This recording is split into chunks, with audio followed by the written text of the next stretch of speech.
Greetings, friends. Operational situation at the front on the 2nd of May.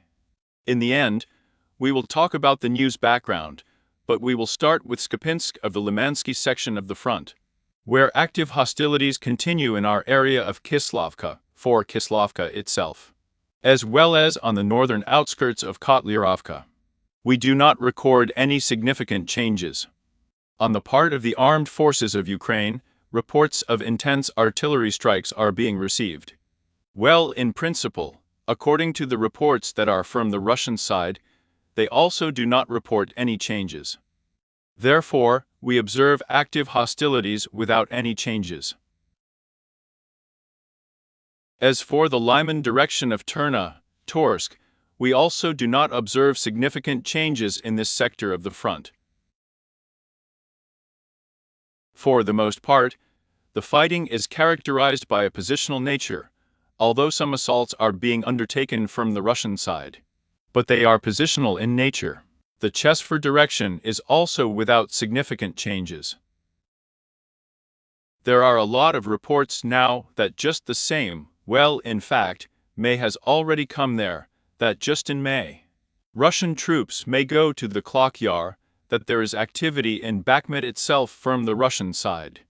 And actually that these are all attacks so far by small assault groups, but the scattered ones, just the same, are aimed at probing before the main offensive. Well, let's see, as they say. So far, we have not recorded any changes in this sector of the front. And we turn to the Pokrovsky direction, firm where we begin the main changes. And we will start with Arkhangelsk. So, unfortunately, the information that could not be confirmed yesterday was confirmed. There were no visual confirmations. But still according to vectors, and so, what we said yesterday, 3 vectors, and so where it loomed in principle. That's where they moved from ceramics, what we said, in the north direction, to one of the northern forest belts, which leads to logistics, then to the center of Arkhangelsk, and the 3rd vector north of the fortified area. All 3 were in fact active, and the enemy was able to advance and gain a foothold in Arkhangelsk itself. According to the changes, the situation is quite significant on a front section up to 385 kilometers wide, to a depth of up to 2 kilometers of advance as follows. To date, there are already confirmations and others that there are now active assaults from 2 directions, naturally in Arkhangelsk itself. But the 2nd direction, where they made their way with Karamy as a forest belt, and then, as we assumed, to logistics. It is in principle no longer so important in the very essence of the Arkhangelsk center, which is actually occupied. After the occupation of the center, the transfer of those forces that were south of Arkhangelsk, and that were Novokolinsky ceramics, to Arkhangelsk itself naturally begins. Well, the pressure is also going on with us since the turn. We have small changes here, but still they are there. Let's move on to this section now and consider them together. Novoalexandrovka. This means that there are also 3 vectors for this section, as well as for Arkhangelsk. Only the 1st vector goes to Arkhangelsk. The 2nd vector goes in the north direction. The 3rd one is Novoalexandrovka. Again, we state that due to numerical superiority, the enemy can now afford such attacks. And of course due to the amount of ammunition and barrels of rocket-propelled artillery. It naturally processes several sites and allows simultaneous assaults on neighboring sites, even on a small space like this. So, according to the changes, a red zone has been added on a section up to 158 kilometers wide. To a depth of 520 meters, we have advanced to Novoalexandrovka.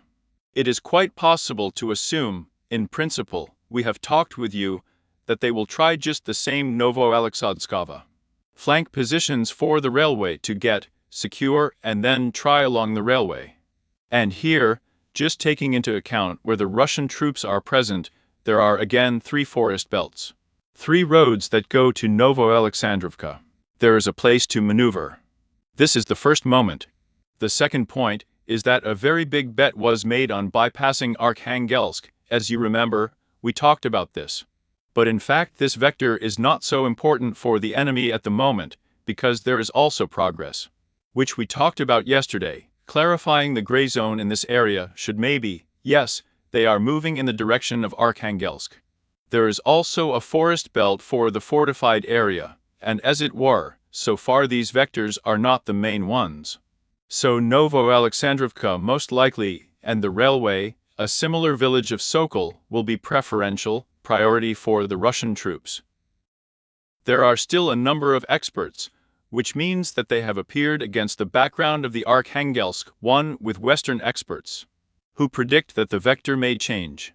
So it was assumed that they could go from their side to the intersection of just the same route to Konstantinovka. In order to worsen logistics, this is the first direction.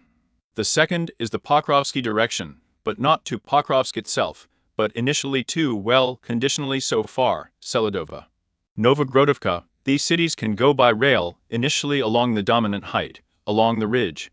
Well, taking into account Arkhangelsk, they began to predict that they might not also go to the highway to Konstantinovka. Just not to the interchange, but somewhere to strike between the dry beam and the old Nikolaevka. Well, that's about this area, and then climb. It's too early to say, because you see, the vector is changing, and it's very difficult to talk about any stabilization so far. And the military themselves are complaining a lot now that defensive structures are needed. But these are not trenches at all, which are in the fields, because aerial bombs, well, trenches are no longer, unfortunately. They do not have such a serious obstacle as they were before. And plus, they also need to be equipped. Trenches are one thing, we need dugouts, and fortified ones, because the enemy also has paradrons. And he sends them wherever anything moves. I mean, even the bushes there are not important, so it means to have further progress on the active site later. Therefore, there are a lot of points on the part of the fighters, who, in general, say it's too early to talk, in short, about stabilization. Unfortunately, a lot depends on the supply of Western weapons. So far, I repeat, it's too early to talk about anything. Therefore, the vector to Konstantinovka, of course, it can be, but for this we need a wider coverage. Just the same Novo-Alexandrovka and Kalinova conditionally, to go in this area. And for how they plan to start the Russian command on Konstantinovka, conditionally an hour in the Konstantinovka Yar. But he talks about it so early that it makes no sense. Let's continue along the Pokrovsky direction. May Day. We have stated for several days that the fighting continues. They continue to put pressure on the territory of Orchards. And, unfortunately, managed to gain a foothold in the direction of the Beam Domaka. Russian troops in a section up to 141 kilometers wide and up to 145 kilometers deep. The situation looks like this. Active fighting continues for Natalaev, this is the first. The second thing is that they are trying to get to Ukrep now. Well, in fact they have already come close, the Russian troops have caught on. They have gained a foothold.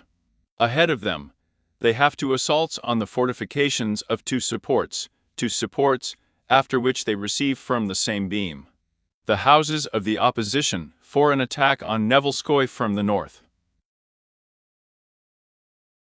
From the north to the south. And taking into account the fact that they kept a garrison southeast of Novelsky, yes. Here they are likely to attack the village itself from two directions. But this is certainly in the near future, taking into account where they have advanced, gained a foothold, and what forces they now have in this sector of the front. That is, their number of their garrison allows for such a maneuver. The difficult situation, as you can see, remains with us in the Pokrovsky direction. We move on to the Kurakov direction. In a sense, again, we are talking about positionality, which we observed for several weeks, a few weeks ago, and there. For up to a month. That is, when Georgievka stopped, the victory stopped, well, under the absolute oppositional red line. Then the activity of Krasnogorsk like Georgievka. Now again, we are seeing some positionality. What is it related to? The main forces now, taking into account the Pokrovsky direction as a whole, naturally the Russian command will use in this area. In addition, we have said that it is not so much the personnel that you need to pay attention to as the equipment. And here is the equipment that could have been used in the Kurakovsky direction. Most of it is now being sent from Donetsk. Of course, to the Pokrov direction, because here the enemy also has time and opportunities for such serious advances and maneuvers. Well, plus to all this, he has transferred, even strengthened, or rather, he has transferred a certain amount of tactical aviation to work in the direction, that is, it is there in the rear. But still it works clearly in the Pokrovsky direction. Therefore, this particular section of the front is the main priority here. Therefore, on Kurakovsky, we are seeing some positionality again, although it is very early to relax, I would tell you. Because one of the tactics of the Russian side, as you remember, is just to create conditions for such positionality. Allegedly achieving parity on the battlefield, accumulate forces for a short, medium time, and start again assault actions. Therefore, we saw on the Sinkovka several times there were such moments. Remember how many armored vehicles attacked Sinkovka? Yes, later they have completely switched to positionality, but it's too early to talk about Kurakovsky. Especially for Krasnogorskrovka. That is, they will definitely strike here in the near future. So far, positionality has been going on for several days. Now the South Donetsk sector of the Novomikhailovka-Konstantinovka front, several attacks were from the Russian side. Mainly along the northern flank in the direction of Poroskovievka, along the gray zone without any changes are not recorded. The footage was published by the soldiers of the 79th Brigade. There, according to the personnel, it was possible to completely stop, including the Garden Association Takmash. The transferred equipment, which was transferred to attack the directions of Proskovievka, was hit in the Dacha village. So we do not fix any changes. As for the Velikonovo-Selkovsky direction, there is a further advance of the enemy, but already, let's say, he has gained a foothold in the southern part. Yesterday, we talked about the fact that the vector of attacks is just going to the farm. And unfortunately managed to gain a foothold. Let's follow the changes. On the part of the AFU fighters, footage was published where Russian troops are present. This is exactly the same on the territory, where we had a house of agricultural machinery stored, where the enemy is already present. That is, he managed to rise and gain a foothold. At the same time, it also presses from the east. As you remember, we added this red zone yesterday. We said that now from the east to the west. But it just really played a significant role, let's be blunt, because the enemy had a wider coverage, and, accordingly, he could afford such an advance with the widest possible coverage. According to the situation, the enemy advanced on a front section, up to 122 kilometers wide, to a depth of 600 meters. Active hostilities continue. And taking into account the occupation of a number of positions in the southern part of the village of Yerozhnoye, of course. Now the transfer of as large forces as possible will be carried out, which the enemy has in the direction, were concentrated, in order to continue active assault operations. At the same time, there is a lot of talk now that not only the harvest itself will be active, and they will attack, including from the east in a westerly direction, in the direction of the center of the harvest, but also Staromayorskaya. So far, it's too early to talk about this. Now there is only talk that they will naturally strengthen their efforts, against the background of the fact that they will advance, and, accordingly, they will be able to push the most productive. But it's still very early. So far, we state the partial success of the enemy and serious battles for the harvest. But in principle, we predicted that they would try to harvest along Novodonetskaya, which means, rather, even Staromayorskaya Novodonetskaya, to align the front line, and, accordingly, the Workutinsky salient. According to the Workutinsky protrusion, after my broadcast, during the broadcast yesterday evening, a number of Russian military officers refuted the statement about another part of the Russian military officers, about the seizure of work on about promotion there, and so on and so on. That didn't happen. But this information, in principle, corresponded to the day before yesterday, when we analyzed it. What's up to date? To date, attacks continue in the northern direction. The vector changes periodically, because these are small assault groups trying to probe neighboring areas. So far we are not fixing any changes.